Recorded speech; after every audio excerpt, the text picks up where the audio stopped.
team like Kyrie and KD. Or the Lake Show with King James and AD. Wish I could match him up with the bad boys from the 80s. But no black and white, I need that in HD. HenDawgz.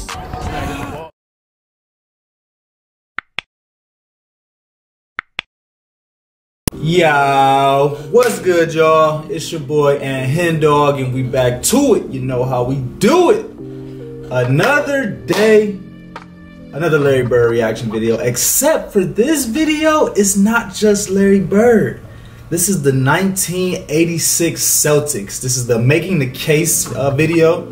Shout out to everybody that suggested this video. I've probably got more suggestions on this video than any other video that I've ever, came across. It's time to turn the channel up a notch, man. I'm about to get into all the Making the Case videos. It's 8 Making the Case videos for players, and it's 8 Making the Case videos for teams. And I'm about to get into all of them, man. So make sure you subscribe to the channel so you can stay in tune with all of these videos. And just everything else I got going. Like, I honestly think, bro, I got one of the best YouTube channels. And I'm not even the arrogant type. If you know anybody that knows me, they will tell you I'm one of the most humble people in the world. But with this YouTube shit, bro, like, it's hard for me to stay humble because I see what's out there and I see what I bring to the table, man, and it's second to none, man. I feel like I'm one of the best. But we're about to get into this video. We're about to get into the Making the Case 1986 Celtics. I'm very excited for this video too because if you've been following my channel, I've been, diving super deep into Larry Bird. Probably I've done maybe 10 to 12 Larry Bird videos, and I mean, with that, you see how great the Celtics is, but you don't really get to, really see the whole team. They kind of focus in on Larry Bird. But me being a hooper, me being a basketball player, I was able to, like, pick through those videos and be like, wait, Larry Bird, all these great-ass passes that he throwing, Robert Parrish and Kevin McHale got to be ready. And they were ready. And they was finishing, dunking on people. Dennis Johnson was ready. Danny Ainge. Like, all these players I'm witnessing, throughout these Larry Bird videos, like, I'm witnessing how good they really is. So I'm excited for this video, man. So make sure you like this video if you like this video. Write something in the comments. Write who your most underrated player was on this Celtics team. Who you think the most underrated player was on this Celtics team? Because we all know about Larry Bird. We all know. But I think this video is going to do a great job of kind of diving deeper into the whole Celtics team. So let's get into it, man. We got Making the Case 1986 Celtics. Let's get it. What's the goal of basketball? To win, right? Oh shit. But not just to win individual games. The ultimate goal is to win a championship. Of course, basketball is a team sport. Championships are won by the most complete, most inspired team. Every champion deserves credit, but the question on my mind is, who's the greatest team of all time? With apologies to Bill and Wilt, I have a list of 8 teams since 1970 that I want to look at as having a claim to that distinction. It is a loaded question, and one that I ultimately can't answer. Is it the teams that were front runners from beginning to end? The ones who were unbeatable at their peak? Maybe the ones who tapped into something special and overcame countless obstacles? There is no right answer. Let's go. It's your job to make your own call. Let's go. And it's my job to make the case. Showtime. So today, I'll be making the case for the 1986 Boston Celtics as the greatest basketball team of all time. Respect, respect. Shout out to the Bird gang, man. If you're part of the Bird gang, write something in the comments right now. I rock with all of y'all. Y'all know y'all my people. Y'all my people for life, man. When this channel get 4 million subscribers, I'm still gonna remember my Bird gang. I will never forget y'all because y'all kind of, started this upward spiral on my YouTube channel. But write in the comments right now if you're watching this video, who is your pick out of these 8 teams? Or maybe if it's not one of these 8 teams, who is your pick for the greatest team of all time? Write in the comments right now. I want to know. But let's get into this video.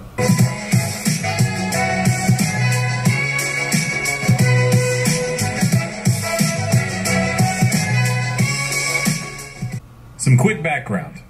In the 1985 NBA Finals, the Los Angeles Lakers defeated the Celtics behind the heroic efforts of Magic Johnson and Finals MVP Kareem Abdul-Jabbar. It was the first time in history that the Lakers had defeated the Celtics in the finals, going back as far as 1959. In the ensuing offseason, the Celtics made key roster moves, licked their wounds, then rattled off a league-high 67 wins on their way to raising the franchise's 16th championship banner.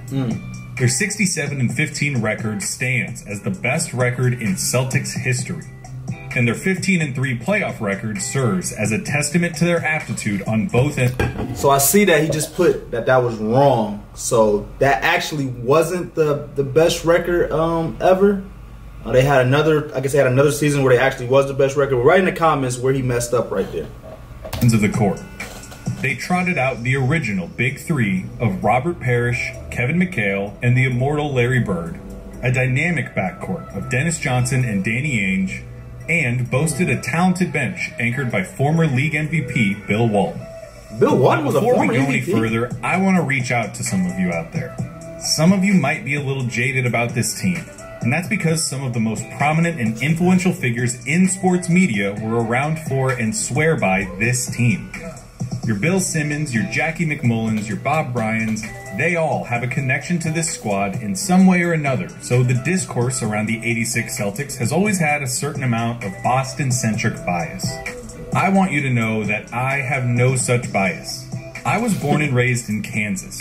I don't give a shit about Boston. Dunkin' Donuts can go to hell as far as I'm concerned.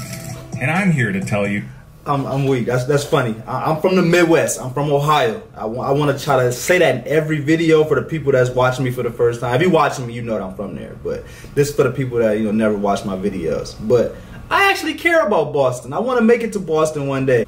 That's one of the cities that I've never been to. So I actually had a full ride scholarship, and I know this isn't about me. I'm sorry, but I got to talk about myself sometimes. But I had a full ride basketball scholarship to Northeastern University, and I'm almost positive that's in Boston. So let me know about that area, if I made the wrong decision by choosing Bowling Green. But yeah, that's my Boston fun fact. That just because those writers were a little bit biased doesn't mean that they're wrong. With that said, where else do we start with the '86 Celtics than with Larry Bird? 1986 saw Bird take home his third straight MVP, joining the historic company of just Wilt Chamberlain and Bill Russell. Never before had a forward submitted a better season than Bird's 7th campaign. He slapped up a 26, 10, and 7 and was decimal points away from submitting a 50, 40, 90 season. The man had a superlative basketball IQ and remains, for my money, the clutchest player to ever put leather through nylon. He had a blend of all-around skills that began garnering him GOAT talk from people like Bob Cousy and Jerry West. His tenacity on the boards defied his 6'9" frame. His creativity was tantamount to Tesla, and his infectious passing gave the team an identity that remains as impressive and timeless now, some 35 years later, as it was back then. He finished the season ranked 7th in rebounds, 4th in points, 13th in assists, 8th in steals, and 2nd in minutes played. So elevated was his level of play that he admitted to getting bored in games and looking for ways to entertain himself, like taking increasingly ridiculous shots or playing portions of games left-handed. Crazy. At the other forward spot was Kevin McHale. Okay. After back-to-back 6th Man of the Year awards as a super sub, '86 was McHale's first season as a starter, and he immediately began producing at an all-NBA level. With his 6'10" height and unsettlingly long limbs, McHale earned a reputation as one of the great two-way players in the league. Defensively, he was mobile and springy enough to move with quicker swingmen, while being long and strong enough to contest interior scores. Offensively, there's a reason that Olajuwon and McHale are the two names that get mentioned whenever someone talks about post players. Opponents trapped in McHale's torture chamber were subjected to an array of moves that left them confounded, wondering where on earth the man went and how the hell he got is crazy. You never knew what he was going to throw at you. He'd combine fakes into an up and under, pivot into an uncontestable fallaway, or whatever else struck his fancy. It's still striking to see him twist and wind through defenders with his... See, this is why I love, reacting to this actual, Celtics video, because all I really seen was the Larry Bird passes to him. So in my mind, I thought Kevin McHale, was just a great big with great hands. But these first 2 minutes of this highlight, he got great footwork. Like, he got great post moves. I never knew that. So my question to y'all is, and I don't really want to compare them, but hey, It's boring to not compare. But who would you rather take? Who you think is better out of Kevin McHale or Robert Parrish? Let me know. Moves the same way Kyrie Irving splits defenders with his handle. Okay, relax. Averaging 21 points and 8 rebounds a game on an otherworldly 57% field goal percentage, McHale was a luxury for Boston. He would take on the toughest defensive assignment, allowing Bird to roam, and scored with enough efficiency and volume that his counterpart never had to carry the full offensive burden. Rounding out the big three was the man in the middle, the Chief, Robert Parrish. As the unsung hero of the team, Parrish doesn't get talked about nearly as much as Bird and McHale, but make no mistake, the Chief was dangerous. Keeping in mind that these stats don't include Bill Russell because of a lack of recorded statistics, Parrish is still the Celtics' all-time leader in offensive rebounds, defensive rebounds, blocks, and is still the NBA's leader in games played. What? You can rely on Chief for 16 and 10 with Duncan-esque consistency. The man was always in shape and feasted on opposing defenses simply by outrunning them. Outrunning? I God know only it. knows how many points he scored because I never seen this video, y'all, but I just know basketball. Like, I've witnessed this in those Larry Bird videos that he run the floor like crazy. I didn't even know that was like something that people talked about, but I mean, it's obvious though. It's obvious. It's not rocket science to see how he was running the floor, how athletic he looked out there. Like, I think he would be great in today's game, honestly, because you need bigs like this that can run the floor like this. He hustled his way down the court, setting up easy outlet passes. He shot well from the field, was a good free throw shooter, had a reliable jumper, defended, rebounded, set Steven Adams-like picks, and did all the little things. There wasn't a ton of room for heroics on such a loaded roster, so you couldn't count on Parrish jumping out at you with a 39-point game, but he embraced being the third option same way Scottie Pippen embraced being the second. He's ready. Never forget that Robert Parrish held his own in the age of giants against Ralph Sampson, Olajuwon, Kareem, Moses, Ewing, and the rest of them. Okay. At point guard was Dennis Johnson, DJ, one of the most underrated players ever. That's a video for another time, though. For the Celtics, DJ fulfilled his role as the best defensive guard of his era. With 9 straight all-defensive selections from 79 to 87, only Kobe made more all-defensive teams as... So Dennis Johnson was the defender. They just made a little stat about Kobe, and me pausing the video, I missed it, so I'm going to rewind it a little bit. But they said Dennis Johnson was the defender on the team, though. And I didn't know that. I didn't know that. I thought he was just that point guard that was, just feeding Larry Bird the ball. But they say he was one of the most underrated players of all time. So that's big time, man. But let's see that stat they made about Kobe. Selections from 79 to 87, only Kobe made more all-defensive teams as a guard. He was the best matchup on Magic of any player in the league, set the table for everyone on his team, and consistently came through in money time. You need players like that on your team. He and Bird had what some refer to as a telepathic connection, making tight wire action between them routine. He was the ringleader of the squad, and Bird still calls him the best player he ever played with. At the other guard was Danny Ainge. Before we get into Danny, Larry Bird said that Dennis Johnson was the greatest player he ever played with, and that's including Robert Parrish and Kevin McHale. So that's crazy. That's super high praise. Let me know what y'all think about that. Do y'all think? I mean, we're gonna step aside, Larry Bird's opinion. Who do y'all think Larry Bird's greatest teammate was? Let me know. Reliable double-digit scorer and wily little rascal who thrived on riling up the opposition and getting under their skin. Ainge was also one of the great shooters of the era and went on to demolish the single-season three-point record in 1988. A talented multi-sport athlete, Ainge remains the only high schooler to be named a first-team All-American in football, baseball, and basketball. First-team All-American. Coming off the bench was the Celtics' secret weapon, Bill Walton. Drafted first overall by the Portland Trailblazers in 1974, Walton had a transcendent stretch of basketball in the late 70s, guiding the Blazers to the NBA championship in 77 and winning league MVP in 78. Injuries derailed his career at the end of his 78 season, though, and he played in just 14 games over the next 4 seasons. By 86, Walton was a liability and a shell of the player he once was. Liability? Looking for redemption and one more chance to be a part of something special, he called Red Auerbach to see if the Celtics would be interested in trading for him. The deal went through, though health still remained the biggest question on everyone's mind. Could his body withstand the grueling championship campaign these Celtics were setting out on? Well, in the 100 games that the Celtics played that season, Walton played in 96 of them. That's crazy. He won the 6th Man of the Year award thanks to his size, smarts, rebounding ability, and defensive instincts. He was still every bit of the best passing big man ever, and found a kindred spirit in Bird, who also reveled in elevating the talent level of his teammates and in the fine details of basketball. To boot, Walton added an Andy Bernard dynamic to the team. He had had his good old days and seen them drain through his fingers. Yet here he was, once again, with a chance to be a part of something historic, that's completely aware and appreciative of the fact that this was and would always be the good old days of Celtics basketball. So I think the dopest part about this is they said he only played 14 games total for 4 years. You know, before this Celtics roster touted 5 Hall of Famers. 5. A whole lineup. And every starter on the team was a double-digit scorer. They gelled together to form a hive mind presence, assimilating into nothing short of Bird's brainchild.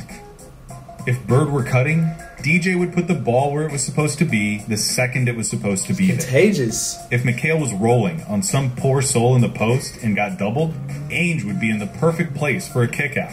If Parrish got open down the court, you could bet that the ball would find him. Emulating Bird's all-around prowess, the Celtics could beat you in any which way. Whatever you did, they did better. If you had a speedy, heady guard, you had the pleasure of being locked down by Dennis Johnson. If your calling card was your big men, you had to contend with the greatest front court of all time. Yeah, that's crazy. Not razor sharp defensively, the hive mind will beat you into a pulp with their passing. Your offense isn't clicking on every conceivable cylinder. You would be swarmed, you would turn the ball over, and every shot you took would be smothered. And if you let the game stay close down the stretch, Larry Bird would put the nails in your coffin. So they had a counter for everything. Any type of, strategy you had, they had a whole nother, counter for it. And that's what makes them so great. And another thing that I'm getting from this, it just shows that how contagious good basketball is.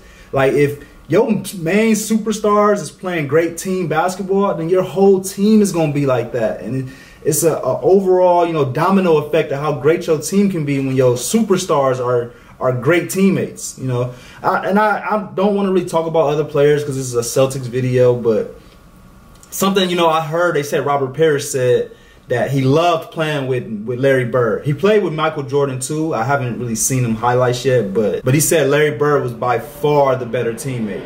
And that just kind of shows that it's more than one way to win. You can take the Michael Jordan way to win and, kind of be a little, selfish in a way and, real hard-nosed, bad teammate, but just work hard, so you got to respect it. Or you can do the Larry Bird way and be like, you know what, like when different players is not playing good, I'm going to go out my way to, boost them up and get them the ball. All right, he had a bad game last game, so this game I'm going to make sure Dennis Johnson get 30. Like, different shit like that I feel like Larry Bird was doing. And that's what make this team one of the best teams ever. I honestly think that. They had answers for everything.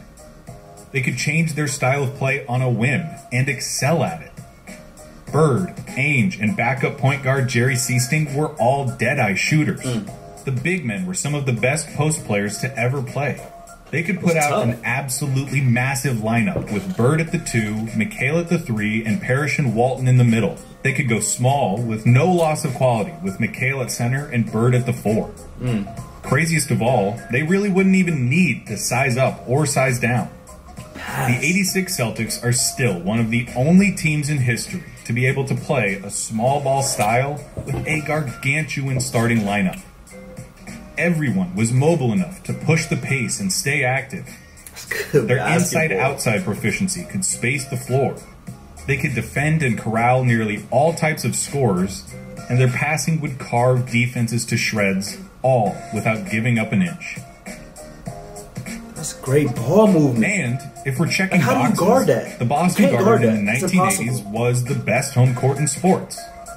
All dungeon halls of the Garden had been host to some of the greatest players and moments in sports history, offering comfort to its allies and peril to its enemies.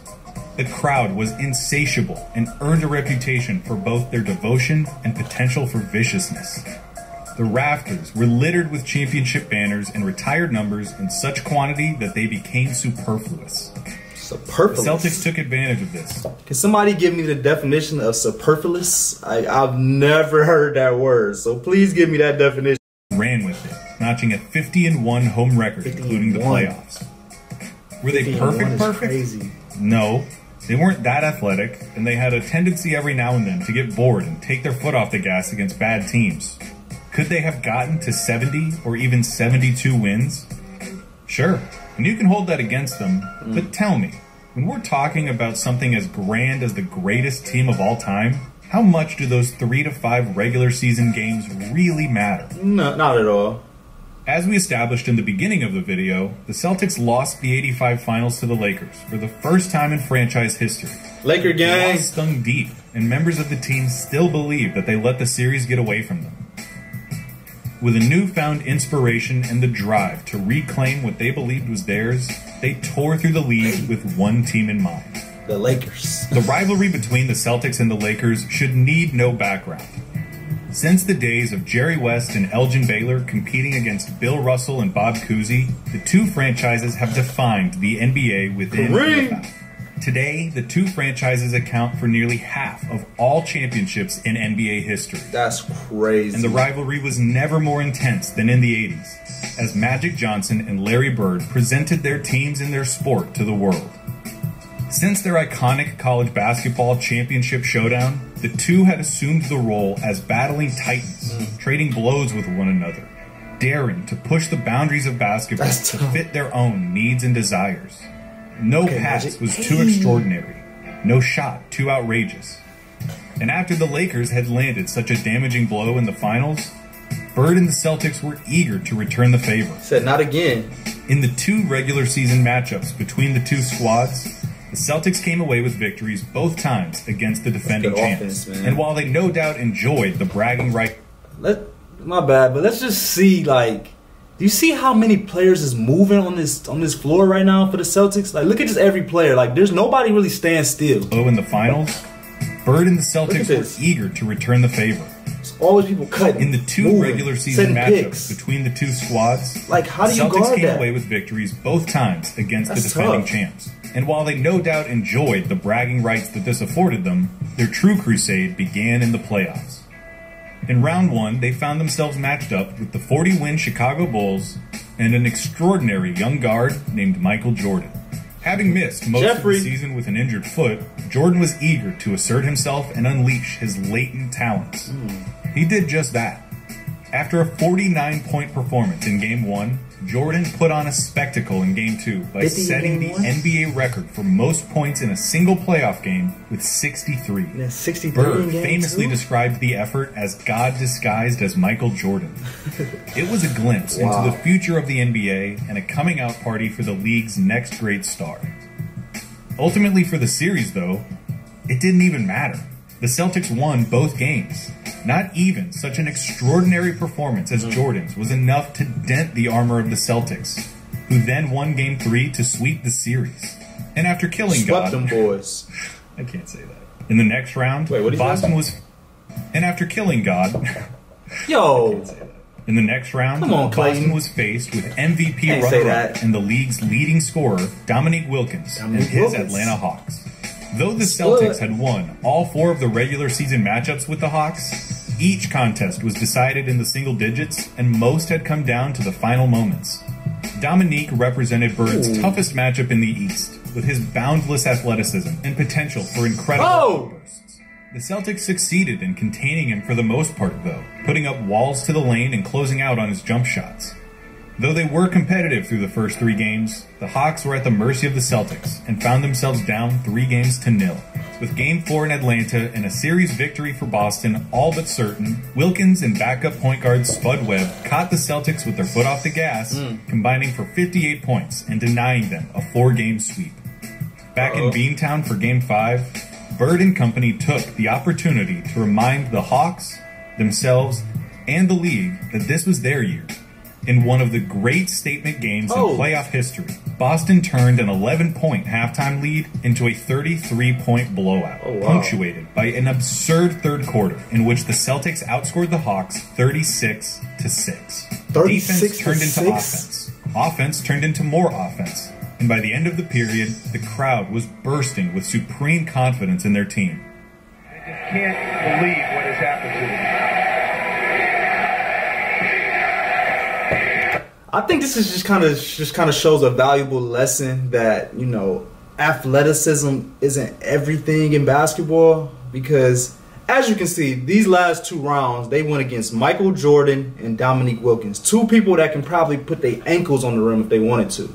So the fact that, you know, Boston was able to dominate both of them and don't have any athletes that's just like super, you know, uber athletic, like that goes to show that basketball is a team game. And, you know, if you everybody has the same, you know, on the same accord, everyone got the same mindset, like you can do big things. Like you don't have to be the fastest, you don't have to jump the highest. Like basketball is not about that. Definitely it helps, but if you get the right team together, man, you can beat the most athletic. You can beat the most talented at all times in basketball. That's what makes basketball so great. Crowd decided to chant beat LA. A little premature. Beat LA. The Celtics were a team of destiny, and the Garden knew it. Boston then easily dispatched a 57-win Bucks team in the Eastern Conference Finals. Though in fairness, Sidney Moncrief had sustained a hobbling foot injury earlier in the playoffs. He missed Game 1 and was ultimately held in check by the Celtics, who took the series in 4 games. Would a healthy Moncrief have made a difference? No. Unquestionably. Oh, would he? Would the Celtics have swept the Bucks?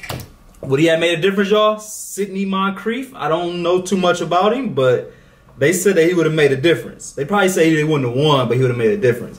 But the way this team, bro, like, the way they played together and how good they were, I honestly don't think he would have made a difference, even though I don't even know who he was. But that's just my opinion. I think it's unlikely. But would they still have won the series and advanced to their 3rd straight finals? Yes. Of course. In any case, the Celtics were now 4 wins away from capturing their championship and submitting their application to the all-time team discussion. All they needed was a worthy opponent. And they got one, though it wasn't the one they were expecting. That's because the defending champion Lakers had been upset in just 5 games by the upstart Houston Rockets and their mammoth combination of big men, 7'4" Ralph Sampson and 7-foot Akeem Olajuwon. And they intended to prove that their victory over the Lakers had been no fluke. After 2 Celtic victories in Boston, the series moved to Houston for the next 3 games. So the Lakers didn't even make it. Here, the Rockets put their foot down and showed a resilience not yet seen against these Celtics, earning the respect of the basketball-watching public. They won Game 3 by 2 points, helped in large part to Sampson's 24-point, 22-rebound performance. 24 Still against the ropes, though, they faltered in Game 4, suffering a 3-point defeat. With a 3-1 series lead through the first 4 games, the Celtics were on the brink of their destiny. They'd been able to mitigate the Rockets' size advantage on the boards, though the 23-year-old Olajuwon had succeeded in making himself known as an intimidating and impressive young talent. With Boston looking to close out their season with a championship in Game 5, Olajuwon played an inspired game with 34 points, 14 rebounds, and 8 blocks. The Rockets won and ensured that no championship would be hoisted on Houston's home floor, but not before damning their championship chances. Just into the second quarter of the game, Sampson had gotten a mismatch on 6'1" Jerry Seasting. After some pushing and jostling for position, Sampson turned around and delivered 2 quick, heavy blows to Seasting, igniting a bench-clearing altercation. Sampson was subsequently ejected from the game, though Olajuwon did carry the Rockets to a victory and forced a trip back to Boston. The Celtics were pissed.